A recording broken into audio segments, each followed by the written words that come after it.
அனைவருக்கும் வணக்கம். என் பெயர் பி. கவிப்ரியா. நான் 7ஆம் வகுப்பு படிக்கின்றேன். எனது பள்ளி ஊராட்சி ஒன்றிய நடுநிலைப்பள்ளி, எலுமிச்சநல்லி, காரிமங்கலம் ஒன்றியம், தர்மபுரி மாவட்டம். அன்னை தெரசா அன்பு, இரக்கம், கருணை அனைத்திற்கும் இலக்கணமாக வாழ்ந்தவர்.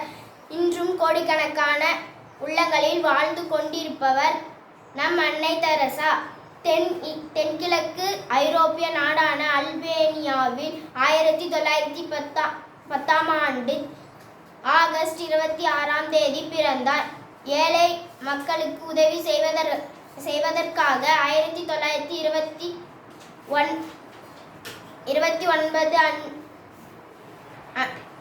ஆண்டு இந்தியாவிற்கு வந்தார்.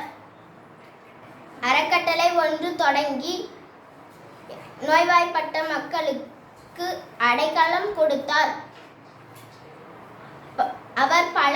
அவர் நாட்டில் பல ஆண்டுகள் வாழ்ந்த பின்னர் இந்தியாவில் குடியுரிமை ஏற்றுக்கொண்டார்.